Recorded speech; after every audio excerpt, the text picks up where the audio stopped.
الله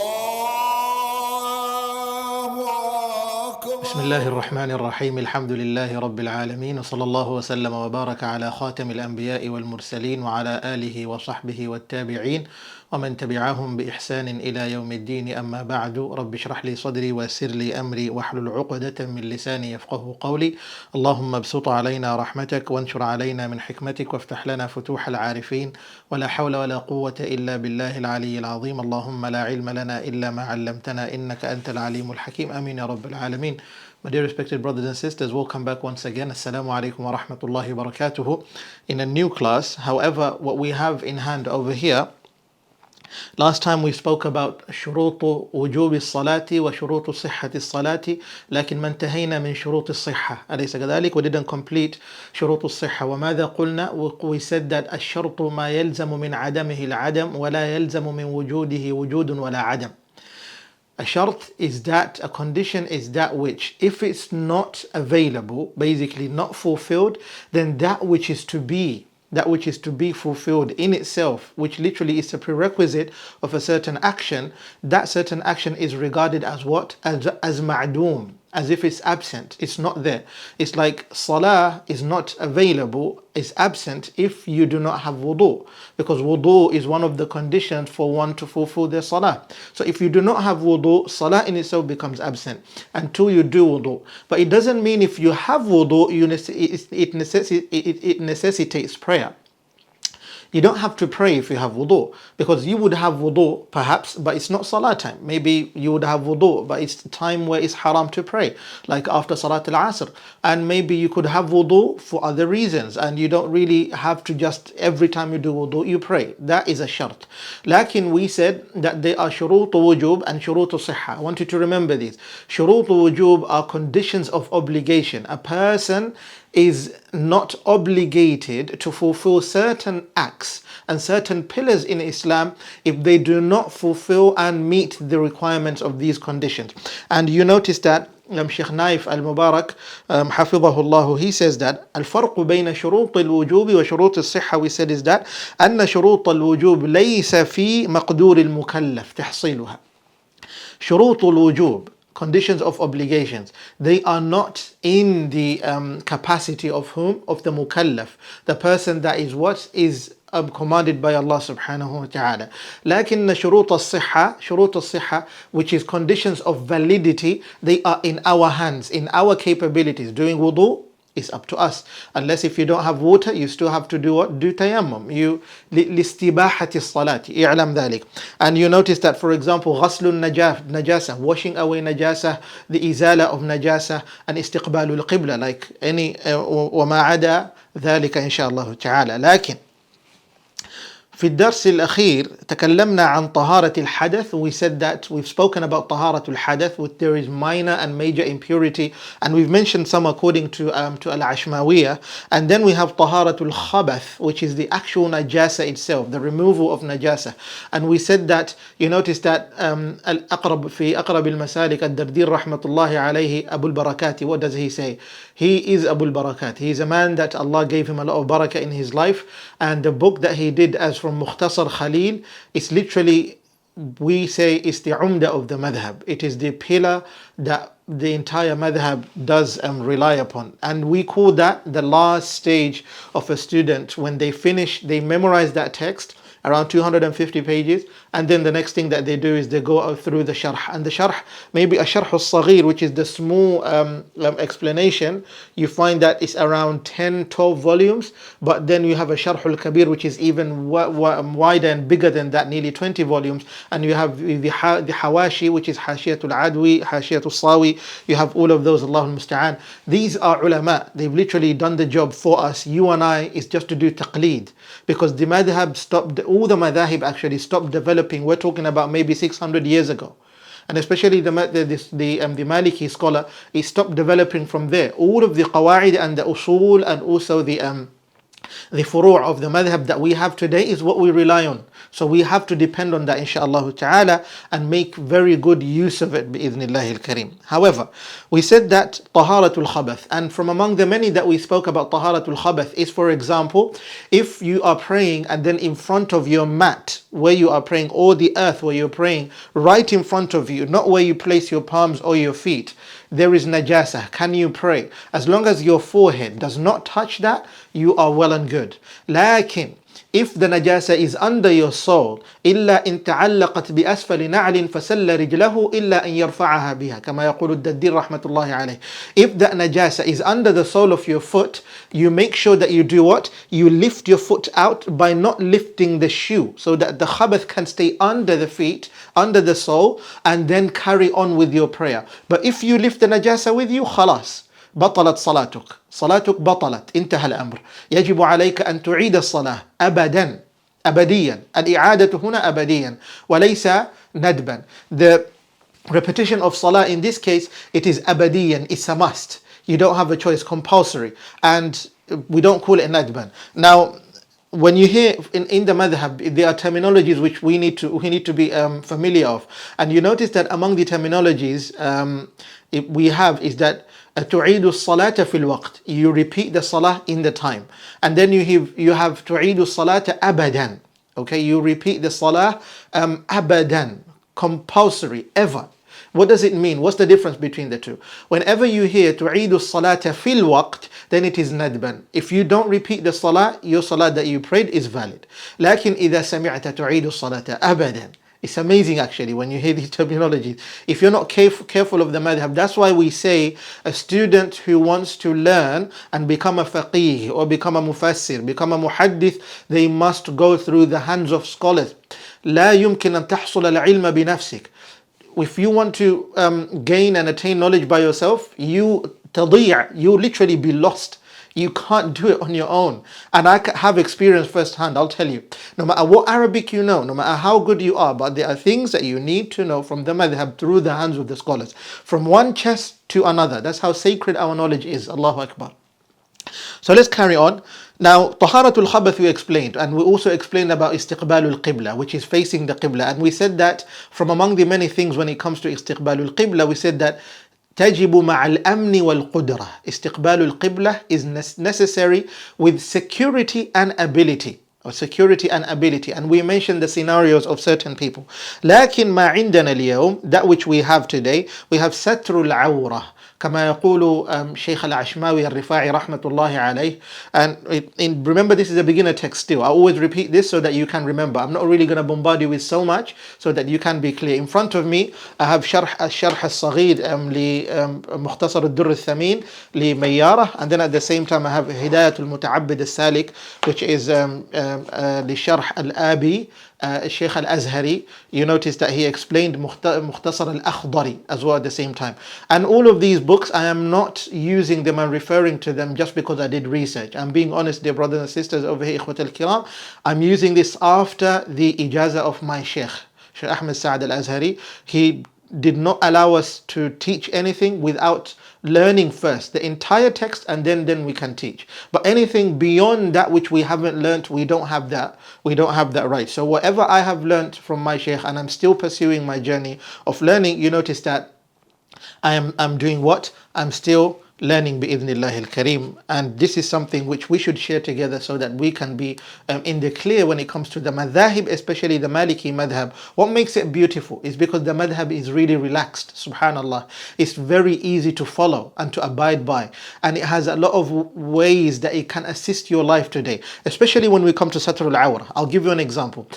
Fi satr al-awrati, you notice that over here in Al-Ashmawi, the only thing we have is what? He explains that Satrul Awra faqat. It is the covering of the Awra. Is there any explanation? No, there is no explanation. Lakin, if you come to Man Hadha, to Mukhtasar al-Akhdari, especially Sharh, you notice that he explains that وَعَوْرَةُ الرَّجُلِ, the awra of the man, مَا بَيْنَ السُّرَّةِ إِلَى الرُّكْبَةِ, is that which is above the navel, which is the belly button, all the way to your knees. وَالْمَرْأَةُ كُلُّهَا عَوْرَةٌ, and a woman in her entirety, she is awra, مَا عَدَى الْوَجْهَ وَالْكَفَّيْنِ, except for the face and also the what? The hands. That's it. Up to here. Khalas. And he also explains something. وَتُكْرَهُ الصَّلَاةُ فِي السَّرَاوِيلِ. And salah being prayed by sarawil, bantalunat, these trousers that we wear, it is makruh. Now in other madahib they would say what? It is haram, literally prohibited. Why do we say it's just makruh and it's fine for us? The reason why we say is because it's to make life easier for others. Lakin he explains that إِلَّا إِذَا كَانَ فَوْقَهَا شَيْء. That makruh becomes lifted if that trouser is worn with a long and something long like a t-shirt or a shirt that goes all the way somewhere by below your waist or somewhere just to your buttocks, so that it covers you when you do ruku'. What's the hikmah behind it? When you do ruku', it doesn't show the shape of your body. Does this apply to only women? No, it applies to both men and women, inshallah ta'ala. It's as simple as that, bi'idhnillahi al-kareem. As you can clearly see, as explained in the book. Now, after explaining this, there's something that we need to unveil, literally, when it comes to al-satrul awrah. You notice that this book just gave us literally a very slight understanding of what awrah is. لكن في المذهب المالكي, even if you follow in أقرب المسالك, you notice that there are two types of عورة. عورة مغلظة وعورة مخففة. وكما يقول شيخنا حفظه الله, Sheikh Ahmed Saad, when he explains about عورة, you will love every bit of it. It goes down as a tree. You notice that first of all, we have satrul awrah, okay, covering the awrah. How do we determine awrah? You determine awrah by knowing that there are two categories of awrah. We have the light awrah, awrah mukhaffafa, and then awrah khafifa basically, and then we have the heavy awrah, which is awrah mughallada, غليظة من العورة. Now, how do you differentiate between the two? What's the wisdom and what's the point of knowing? ما العلة في فهم هذا? To understand this is because, for example, if you are left in a position stranded where you are left with no clothes or very little of clothes, what do you cover? Do you cover the entire awrah in its entirety basically, or do you cover just the awrah mughalladha for you to get on with salah? You cover the awrah mughalladha, and the awrah mughalladha for a man, it is as-saw'atan. As-saw'atan, the testicles, the penis, and that in itself, that is for the man. Lakin for the woman, and also remember the buttocks as well. You need to cover that area. Basically, is what a man needs to cover. Lakin for a woman, awrah mughalladha is below her knees all the way to her chest over here. All the way to her chest over here. Why does the madhab have to provide you that? And if, for example, a woman prays and some of her hair gets uncovered, her salah will still be valid. لكن كما يقول من هذا ابن عاشر, what does he say? He said that وما عدا وجه وكف الحرة يجب ستره كما في العورة لكن لدى كشف لصدر أو شعر أو طرف تعيد في الوقت المقر. What does that mean? If, for example, a woman is praying and then while praying her hair got uncovered or part of her chest got uncovered somewhere, maybe, what does she do? تعيد في الوقت ندبا. تعيد الصلاة في الوقت ندبا. Why is that? Imagine you're a mother. This is your awrah. This is a awrah, isn't it? You're praying. You have your little children, and perhaps they're all naughty all the time. They climb all over you. They pull your scarf, and then maybe they pull your abaya that you're praying with. And the next thing is that part of your hair, partially your hair is uncovered, or maybe part of your body is uncovered. لكن العورة المغلظة from beneath your chest all the way to beneath your knees is covered. Your salah is valid. Your salah is valid. Your salah does not become invalid according to the madhab. That makes life as much easier. Now, should we say that women that uncover their hair, we wouldn't accept their salah? Of course we would accept their salah. Lakin nadban, it is best to repeat that salah while you have covered your hair. Remember, when you cover fully, you get more rewards than when you uncover part of your body. Remember that, especially when you do it deliberately. Lakin if you don't do it deliberately, you are forgiven, inshaAllah ta'ala. The next thing that we need to look into is وَتَرْكُ الْكَلَامِ, and that is to not what? To speak a lot. وَتَرْكُ الْكَلَامِ. And when you look at تَرْكُ الْكَلَامِ, in the Ashmawiyya, not in the Ashmawiyya text, in the Ibn Ashir sharh of basically the Mayara sharh of Ibn Ashir, you notice that we don't have in the matan itself tarkul kalam over here. Okay, we don't have tarkul kalam over here in terms of the shurutu شروط الصلاة. We don't have that, and we don't have وترك الأفعال الكثيرة. We don't have that. لكن if you look at شروط الصلاة in Al-Akhdari, you notice that it does provide you what? وترك الكلام وترك الأفعال الكثيرة. وترك الكلام وترك الأفعال الكثيرة. Similar to that which Al-Ashmawiyya provides. Similar to that which Al-Ashmawiyya provides. لكن when it comes to speaking, okay, you notice that in the Ibn Ashir text, what does it regard? It regards that when a person talks in Salah, بطلت صلاته. بطلت. If we من مبطلات الصلاة, you notice that talking and a lot of af'al, a lot of movement in Salah is provided in the mubtilat al-salah. Lakin in these two other texts, it's provided in the shurut al-salah, which means that if this shart is dismissed, basically one speaks in Salah, that Salah becomes what? يكون باطلا. Salah become batil. It becomes unaccepted. It's rejected, invalidated straight away. And if you do a lot of actions, then what happens is that your salah becomes invalid as well. Now there are some explanation provided, and we're going to provide a little bit of explanation on this. وَتَرْكُ الْكَلَامِ, it means, it doesn't mean you don't speak at all. There are exceptions. هناك استثناءات. مثلا أنت مأموم وراء الإمام. You are a ma'moom behind the imam. وأخطأ الإمام مثلا زاد في الصلاة ركعة. You notice the imam has added in the salah maybe a rak'ah. ماذا تفعل في هذا الحال? What do you do in this condition? You minimize the amount of words that you are going to speak. What do you say, for example, if the imam adds a fifth rak'ah in a salah which contains 4 rak'at, ماذا تقول للإمام قمت للخامسة. هكذا بس. That's what you say. You do not add. If you go further than that, salah becomes batil. If a person does عطس شخص, for example, a person sneezes, he says alhamdulillah. What about you? Do you say yarhamkallah? No, you don't do that. If you say that, بطل الصلاة كذلك. And if you hum, for example, or you do ضحك, you pray. Now, if I'm not wrong, in the Hanafi school, if you pray, if you laugh while you're praying, you're going to have to go repeat your wudu as well, as far as I understand. Lakin in the Maliki school, your salah becomes batil, and you have to do what? You have to start again, inshallah ta'ala. Lakin هذا للفذ. That is for the whom? For the one person praying alone. How about if you're behind the imam and you invalidate your salah by laughing or speaking? What do you do in this case? We'll find out when we talk about the shurut of the ma'moom and the shurut of the imam, inshallah ta'ala, because we have those ahead of us. And the next thing that we need to look at when it comes to shurutu sihhati salati is what? وَتَرْكُ الْأَفْعَالِ الْكَثِيرَةِ. You have to avoid a lot of movement. Now in the Shafi'iyya school, they say that 3 movements, خلاص, بطلت صلاته. Lakin according to the madhab, al-urf, we use what?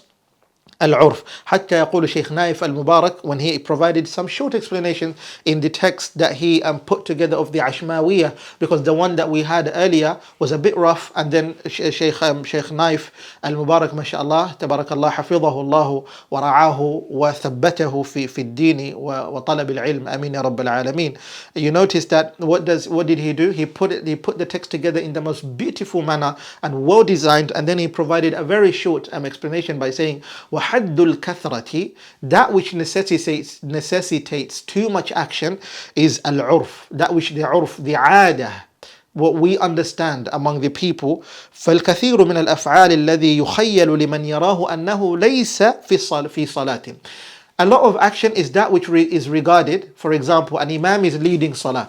You notice that one wears a shimagh, and then they wear those these other and on top of the jubba they wear a little coat, or maybe they have a fancy watch and they're wearing. You notice that the same person standing in salah, maybe they're fixing their watch, they're putting their jacket together, they're putting their shimagh properly. And the most greatest of all fitan, كما يقول شيخنا شيخ أحمد سعد حفظه الله ورعاه, what does he say?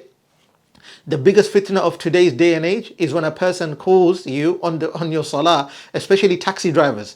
Taxi drivers, while they're in salah, brothers and sisters, whatever you're doing and you're in salah, you better make sure your mobile phone is kept aside. If you do a lot of movements in the madhab, the moment you take your phone out of your pocket, or maybe you've got a tender of a driver, maybe someone, a customer that needs to be picked up as a taxi driver, make sure you put your phone away. Otherwise, your salah is invalid because you've done an action that a person passing by would think that you're not praying. And imagine this. You're praying, your name is Muhammad, and then Umar passes by, and then Umar sees you while he thinks you're praying. Then all of a sudden he finds you holding your phone. What's the next thing? Umar says, Ya Muhammad, salam alayk, kif halak. That's what he says. Whose fault is that? It's your fault because you ruined your salah with a lot of action. But scratching your neck, if you have eczema, if you have a problem a little bit, maybe trying to stand straight and you're trying to, your back has a little bit of pain and you're trying to literally stretch, that is fine. Your salah is still valid. There's nothing wrong with that. So you understand that that what you should be doing is avoid too much movement. Otherwise you come to do what? Make your salah to become batil. So let's count them together now, because in the next class, Inshallah ta'ala, what we're going to do immediately, we're going to enter into the fara'id al-salati wa sunaniha wa fada'iliha wa makru'atiha, kama yaqulu Shaykh al-Ashmawi al-Rifa'i rahmatullahi alayh, Shaykh Abdul Bari al-Ashmawi al-Rifa'i. May Allah subhanahu wa ta'ala safeguard our scholars where they are. May Allah grant them mercy. May Allah subhanahu wa ta'ala grant them a wide place in their graves and also the best of abodes in Jannah. Ameen ya Rabbil Alameen. Now, we noticed that shurutu wujubi as-salati khamsatun. We said they are 5. And number 1 is al-Islam, a person being a Muslim, and also al-bulugh, puberty. We explained about that, and all are the explanation in terms of the madhab. We said what? وَكُلُّ تَكْلِيفٍ بِشَرْطِ الْعَقْلِ مَعَ الْبُلُوغِ بِدَمٍ أَوْ حَمْلِ أَوْ بِمَنِيٍّ أَوْ إِنْبَاتِ الشَّعْرِ أَوْ بِثَمَانِ عَشْرَةٍ حَوْلًا ظَهَرٍ. And then we have al-aql, which is sanity, and we have دخول الوقت, the entrance of time, وَبُلُوغُ دَعْوَةِ النَّبِيِّ صَلَّى اللَّهُ عَلَيْهِ وَسَلَّمَ, and the reaching of the da'wah of the Messenger sallallahu alaihi wasallam to those people. In Ibn Ashir, that is not provided. In Al-Akhdari is provided. كما يقول علماء المالكية, what did they say? أسه على الأخضر وحج على ابن عاشر وتوضأ بالرسالة. What does that mean? You do sujood al-sahw and salah in itself according to what Al-Akhdari provides you. I tell you, wallahi, it's the best text you can have when it comes to salah, especially when it comes to the action itself and how you could stand in salah with khushu'. And then when you want to do hajj, Ibn Ashir is the best. I've gone through Ibn Ashir with hajj and it's amazing. I'll be honest with you. There's a lot of masaila daqiqah that in hajj many people miss and they look over those things. For example, when it comes to, are you allowed to carry an umbrella? Are you allowed to wear a hat that which contains an umbrella because you want to avoid the sun? Does that make your hajj accepted or not? Ibn Ashir explains every single one of those. And then al-wudu' bil-risala, you notice that al-risala to Ibn Abi Zayd al-Qayrawani, one of the scholars that Allah gave him some mawahib. And if a person is studying the Maliki text or the Maliki madhab without going through al-risala, then there's a lot of barakah you'll be missing out, inshaAllah ta'ala. May Allah make us a people of knowledge and also people that have insaf and ikhlas in our hearts, that when we seek the knowledge, we seek it according to the sunnah of the ulama. وَعْلَمْ أَنَّ الْعُلَمَاءَ وَرَثَةُ الْأَنْبِيَاء. أَلَيْسَ كَذَلِكَ? The ulama, the scholars, they are what? The inheritance of the أنبياء. وما ورثوا من دينارا ولا درهما إنما ورثوا العلم فمن أخذه بحظ وافر اعلم ذلك إن شاء الله تعالى. So after knowing that, you notice that شروط صحة الصلاة 6 كما قال الشيخ عبد الباري العشماوي: طهارة الحدث، طهارة الخبث number 2، استقبال القبلة number 3، ستر العورة number 4، ترك الكلام وترك الأفعال الكثيرة. والله أعلم. And inshallah, as we said in our next class, it will be فرائض الصلاة وسنن وفضائلها ومكروهاتها. لكن مبطلاتها will not be provided here, and we're not going to add anything out of what Shaykh al-Ashmawi provides in Matn al-Ashmawiyah. But after that, inshaAllah ta'ala, then we're going to expand even further. وصلى الله وسلم وبارك على نبينا محمد وعلى آله وصحبه أجمعين.